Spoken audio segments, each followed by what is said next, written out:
Numa altura em que o mundo está cada vez mais ligado numa globalização sem precedentes, os sentimentos nacionalistas, ao contrário do que se poderia esperar, ganham força. A Escócia esteve recentemente à beira de se separar do Reino Unido e na Catalunha as forças políticas mobilizam a população para uma ambicionada independência de Espanha. E é de Espanha que vamos falar hoje. O livro em destaque, Nacionalismos Espanhóis, Tensão e Conflitualidade, uma obra de autoria de Filipe Vasconcelos Romão, faz uma comparação entre os nacionalismos basco e catalão em oposição ao espanhol. Seja muito bem-vindo. Passou um ano em Bilbao, entrevistou mais de 20 pessoas. Quão importante foi esse contacto direto com a realidade espanhola para escrever a tese que está na base deste livro? Bom dia. Antes de mais, muito obrigado pela possibilidade e pelo convite de estar aqui. Foi muito importante o trabalho de campo e o contacto, o envolvimento no País Basco e parcialmente na Catalunha e em Madrid foi importante para a realização deste trabalho.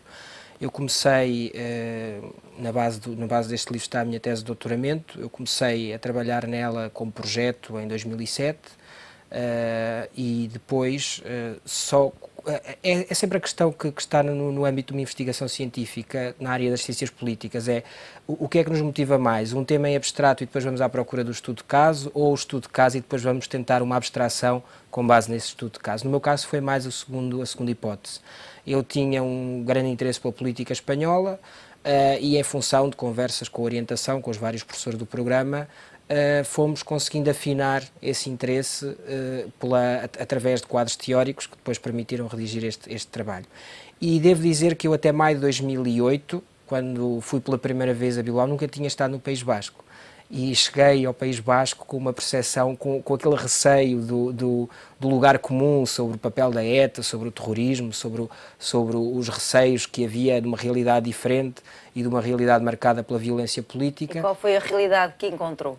Em Bilbao foi onde eu estive a trabalhar na Universidade de Deusto, uma universidade ligada à congregação jesuíta.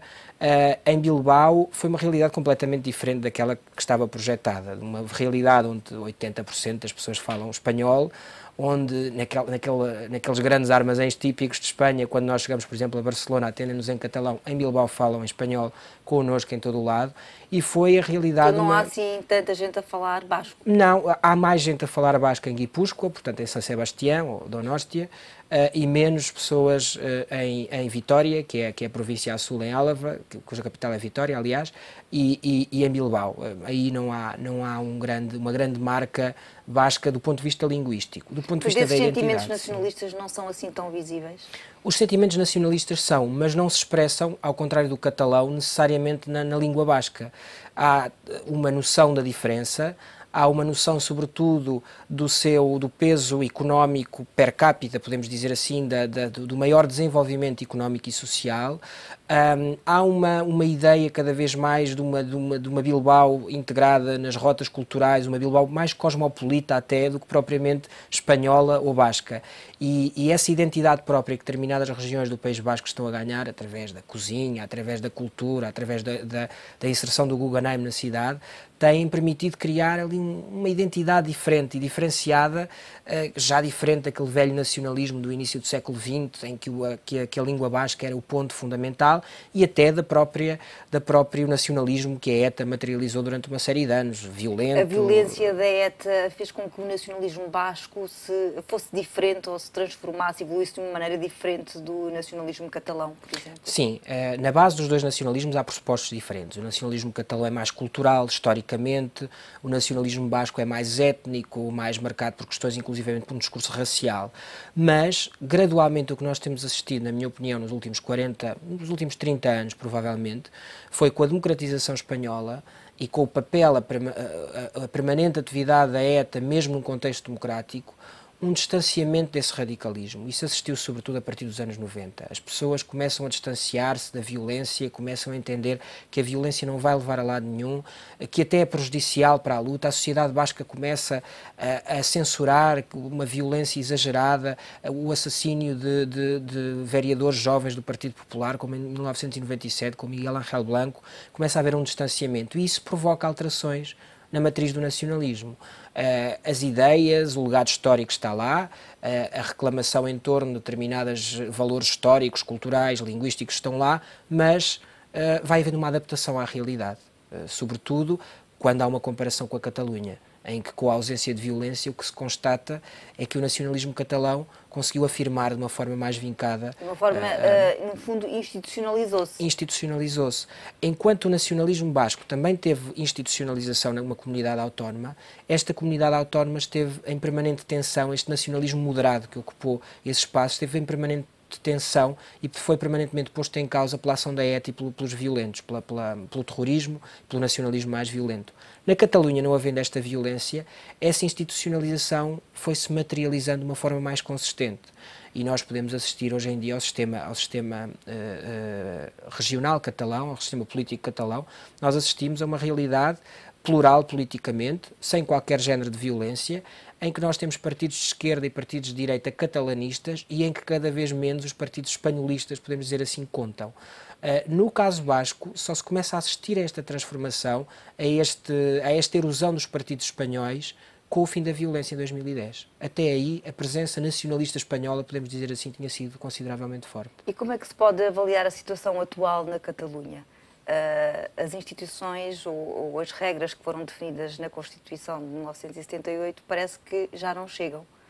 Efetivamente. Há aqui uma ambição maior. As regras que estão estabelecidas na Constituição de 78 são muito claras, quer ao nível do pressuposto de que só há uma nação com materialização política e soberana possível, a nação espanhola, e também no que se refere à revisão constitucional. Enquanto nós aqui em Portugal temos alguns artigos que não podem ser revistos, ponto. Em Espanha toda a Constituição pode ser revista, mas os artigos principais passam por um processo de revisão extremamente complexo, que implica a aprovação pelas duas câmaras do Parlamento antes de umas eleições, depois dissolução do Parlamento e eleições e um referendo.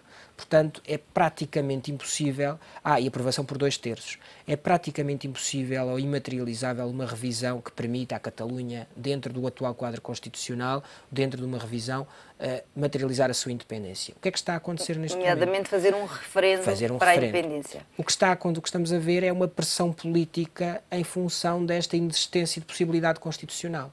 E é o que eu julgo que vamos continuar a ver nas próximas semanas ou meses. Como é que poderá evoluir a situação? Neste momento, o que está em cima da mesa, o Presidente Mas, o Presidente da Generalitat da Catalunha, esta semana colocou a possibilidade de umas eleições plebiscitárias. Ele já percebeu que não pode fazer um referendo, que o Estado não irá autorizar, que o Parlamento Espanhol não irá autorizar, nem sequer o Tribunal Constitucional. E até o que é que ele propõe neste momento? Ele propõe que haja uma lista única dos nacionalistas catalães a eleições, podemos dizer, regionais ou legislativas regionais, e que, em função do resultado destas eleições, possa haver uma declaração unilateral da independência no Parlamento Basco. No Parlamento Catalão, peço desculpa. O que pode pôr, de certa forma, em xeque as instituições espanholas. Agora, os atores internacionais, o governo espanhol, não estão dispostos a ir neste tipo de ultimato. Isso foi o que vimos com esta consulta. A consulta de há 3 semanas materializou-se numa participação forte para uma consulta. Foi um sucesso ou não foi um sucesso? Eu considero... O governo de Madrid considerou que o número de pessoas que participaram não foi assim tão esmagador. Como em todas as questões, eu acho que a razão estará no meio, não é? No centro da disputa. Nem foi o sucesso que o governo catalão pretendeu transmitir ou difundir, nem sequer foi o fracasso que, de uma forma arrogante, o governo espanhol procurou transmitir que tinha sido. Eu creio que foi uma mobilização considerável da população catalã, mas não aquela mobilização que provavelmente o nacionalismo estaria à espera, o nacionalismo catalão, porque votaram 2 milhões, não chegou a 3 milhões de cidadãos. O governo também, na preparação desta consulta, meteu um bocadinho os pés pelas mãos ao dizer que os maiores de 16 anos poderiam votar e os catalães, que mesmo que não estando recenseados na Catalunha, poderiam votar, e isto acaba por não nos permitir ter uma percepção exata sobre a percentagem do censo que votou. Portanto, logo aí, o governo espanhol aproveitou aquela brecha para dizer que não era possível que, se tivéssemos em conta todas as pessoas que o governo pretendia que votassem, estaríamos a falar de uma participação em torno dos 30%. E isto é uma realidade. Agora, é uma realidade também é que quase 3 milhões de catalães se mobilizaram para uma consulta que não tinha qualquer valor jurídico. Se estes 3 milhões de catalães se mobilizarem, descontando os menores de 16 anos e os que não podem votar, para votar numa lista nacionalista catalã, tendo em conta a abstenção tradicional catalã, isto poderá pôr em certos problemas o governo espanhol, ou poderá colocar alguma pressão sobre o governo espanhol. Mais interessante do que isto será, porventura, verificar que a Catalunha e o governo catalão têm desperdiçado cartas, trunfos que poderiam ter jogado noutro contexto. Que trunfos? O trunfo de toda a questão do referendo poderia ser um trunfo num âmbito de uma negociação política com o governo de Espanha. O governo de Espanha não quer negociar nada. Ou seja, esse referendo ter sido negociado com o governo... Não, a ameaça do referendo ter sido negociada. Dizerem, atenção, nós estamos dispostos a sentar-nos, a permanecer em Espanha, a discutir um conjunto de transferências políticas de Madrid para Barcelona, de competências políticas de Madrid para Barcelona. Queremos discutir algo que é fundamental na Catalunha neste momento, é a autonomia fiscal, porque os catalães não têm autonomia fiscal. Ao contrário do País Basco. Os bascos cobram o seu IRS, as 3 províncias bascas e Navarra cobram o IRS e depois entregam uma parte. Mas isso chegaria, essa transferência de competências, ou o que está aqui em causa é algo maior do que isso? Neste momento, provavelmente já não chegaria. Em 2010, 2011, quando o Partido Popular, quando houve uma negociação prévia nos anos anteriores para a negociação do Estatuto, que é a Constituição catalã, digamos assim, é o arranjo, a organização política, a divisão de competências entre Madrid e Barcelona, o presidente Zapatero, o anterior presidente do governo espanhol, tentou avançar na transferência de competências, mas o Partido Popular, que neste momento está no governo, na altura, bloqueou e recorreu para o Tribunal Constitucional para impedir a materialização efetiva desse referendo. Ora, agora talvez seja um bocadinho tarde para este tipo de negociações, mas nós estamos com uma radicalização das duas partes, uma que se recusa em dialogar... Porque também, além do nacionalismo basco e catalão, existem em oposição ao nacionalismo espanhol, como refere aqui, que Exatamente. É o nacionalismo também, mais discreto, mas é também o nacionalismo. Esse é o ponto principal. O Estado espanhol tenta, e sobretudo o Partido Popular e o próprio Partido Socialista Operário Espanhol, tentam dizer nós não somos nacionalistas.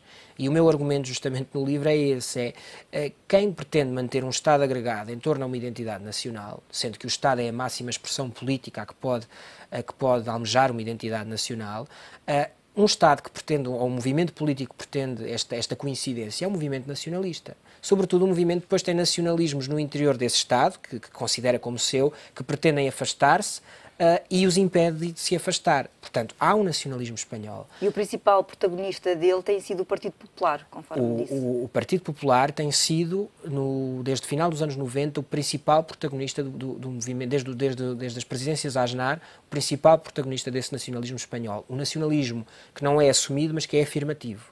Um nacionalismo que coloca na Praça del Colón, em Espanha, em Madrid, a maior bandeira espanhola que foi feita na história. Um nacionalismo que vai para Perejil, para aqueles ilhéus marroquinos, em 2003, para, com uma demonstração de força, tirar 9 gendarmes marroquinos que foram e que tentaram pôr uma bandeira marroquina ali. Esse nacionalismo tem como grande base o Partido Popular Espanhol. Mas o próprio Partido Socialista Espanhol também é um partido nacionalista. Foi o mais durante os anos de Filipe González, atenuou o seu discurso nos anos de Zapatero, está a atenuar ainda mais agora com Pedro Sánchez, com o novo líder, mas é também um partido nacionalista espanhol, no sentido de que pretende, quanto muito pretende, federalizar Espanha, mas no âmbito de um Estado federal, num Estado que tem na identidade nacional espanhola a sua principal força, a sua principal base. Para terminar, como é que prevê que a situação evolua em Espanha? Que Espanha é que teremos nos próximos anos? Uma Espanha unida? Eu creio que constitucionalmente Espanha terá que permanecer unida.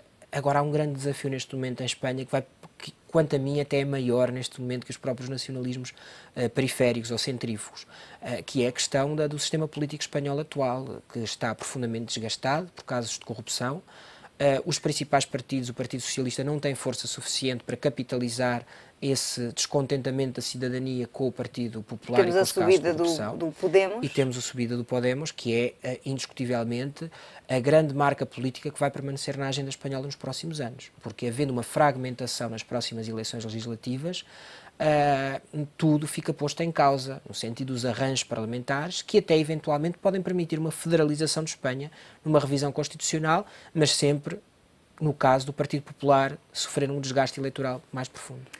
Filipe Vasconcelos Romão, muito obrigada. Muito obrigado, Bruno. O Contracapa fica por aqui. Voltamos para a semana com mais um livro em destaque.